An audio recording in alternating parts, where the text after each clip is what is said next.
Here in your case? Or is there a conflict? So then nothing else is going to work. You can buy 100 productivity tools and 100 software, it's not going to work. So you got to do this first.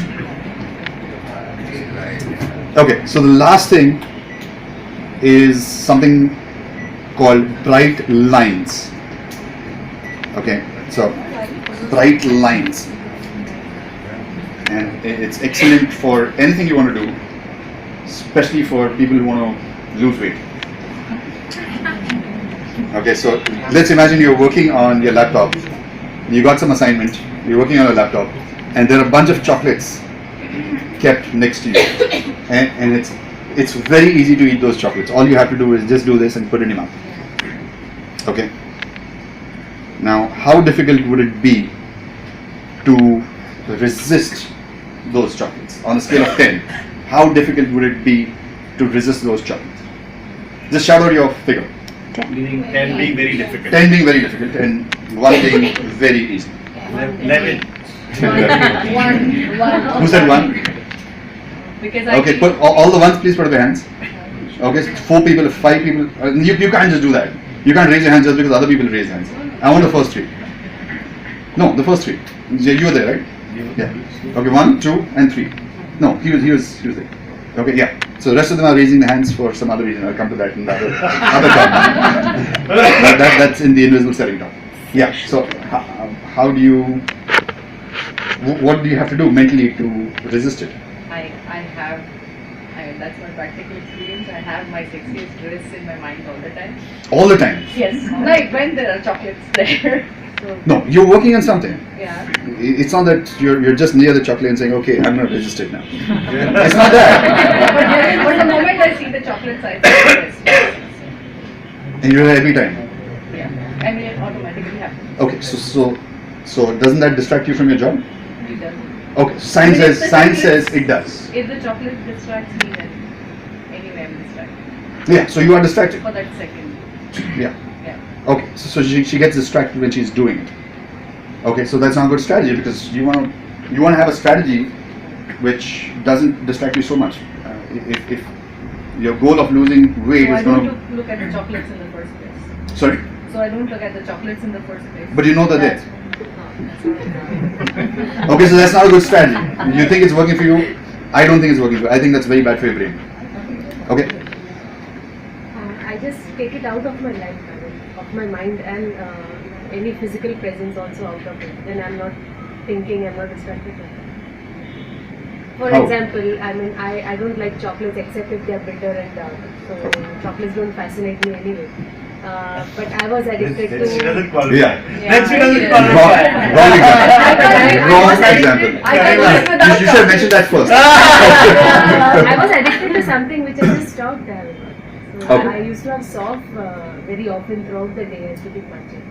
And everybody around me used to like say, how much soft are you having? You might have some side effect. But I was just used to it. And one day I decided I need to stop. I just don't want it. And I just stopped it. Okay, that's not a replicable strategy because otherwise you wouldn't have so many Alcoholic Anonymouses and so many psychiatrists and psychologists minting money. Yeah, exactly. Yeah. No, I love chocolates. I really enjoy chocolates. And I sit next to North Indian. There is samosa, vada, all some sweets next to me all the time. Okay. But basically I work with 2 screens on my computer. And when I'm working so thoroughly that at times like I realize, okay, I'm feeling a little low on water, I need to have water. So I'm completely absorbed. So reaching out and going for that wrapper or whatever the food is there, it doesn't happen. Once my job is finished, the work I'm done is finished. I said, okay, I think I may want to reward myself. Maybe I'll have a small bit or a piece. How often do you reward yourself? No, at this rate, this is because I eat very late at night, 11:30. I try to change that habit. I ask for that, but no, but I don't reward myself too much during the day. Maybe twice or thrice. That happens. I think the point is made. If research has proved if you're going to have chocolates or junk food next to you, which is so easily accessible, then there's a very high chance that you will consume it. that you will. Okay. Out of sight is out of mind. looking in other people's Now- food, they have one. Now, all the people who think that yes, they agree to this point. Now, just imagine that, and let's say all of you are at 10 just now. 10 is, it's very difficult to resist the chocolates when they're next to you. And now the chocolates are moved to a different room. Okay, so from 10, what does it become now? 5, 2.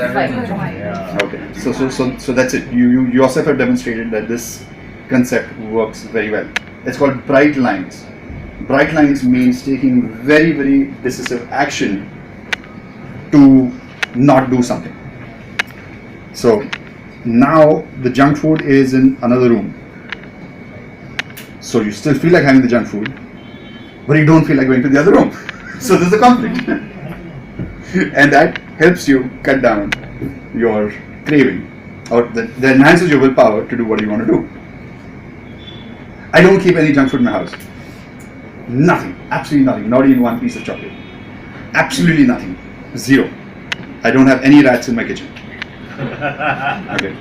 So when I feel like having it, I have to go somewhere and get dressed and go out and decide what to buy, and all the time thinking that that's a bad thing to do.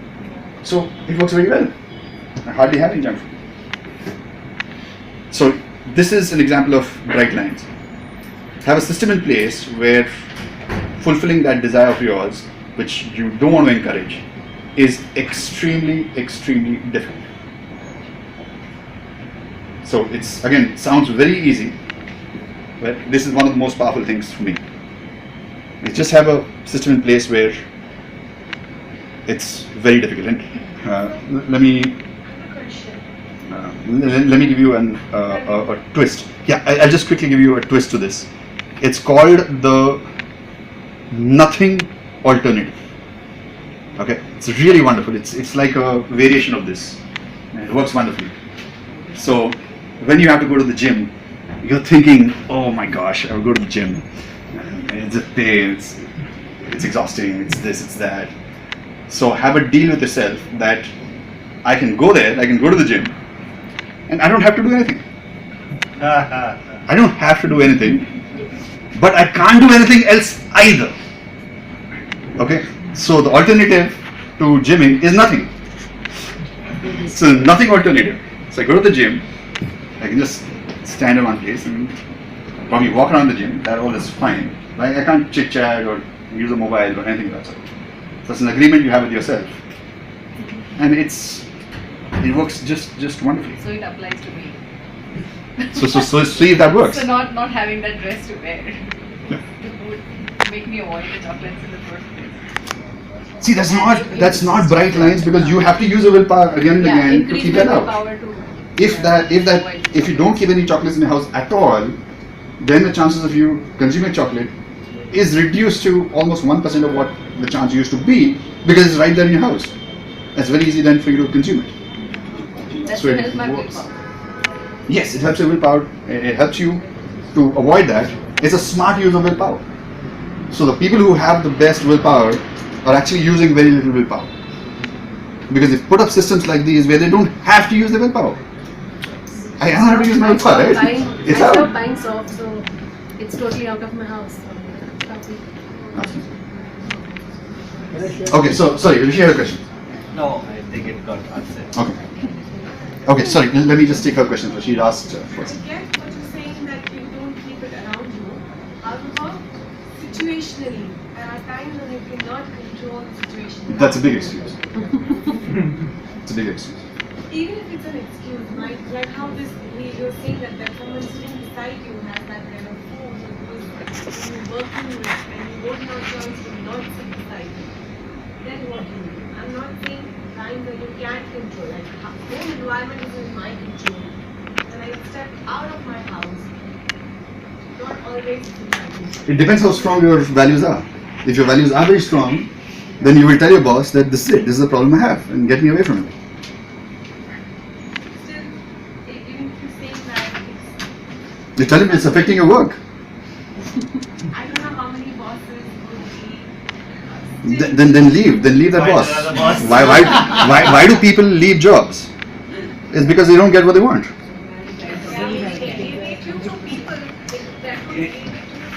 Sorry. If this is really important, then you're going to take action. You're going to keep taking action till you are in sync with this. So you need to be So honest. you got to take action, right? You got to have your values clear. When your values are clear, then you take action. So money is number 3, right? If my boss, if I get another job which pays me less, I'm personally fine with that because this is more important. So this is not easy to do. Plenty of people think they want this when they actually have to put effort. Then they say, no, I'm not really interested in that. So this is not easy to do. It is very, very tough. But once it's done, your life is wonderful. It's like an Apple Mac. Yeah. So last question again. So just wanted to share. I was smoking and using this technology. Okay, sorry, time out. Smoking, by the way, is one of the most difficult things to stop. Okay, it's a huge challenge to psychologists. It's very, very huge thing to stop. Yes. So I stopped smoking now, and there were 3 rules that I was following using this bright light. I will not have a smoke at home. That's okay. Okay, yeah, that's good. That is a bright lines. Not in office. Okay. Not before lunch. And I will not keep cigarette packet in my hand. These are the 4 rules I strictly follow. And Not having in the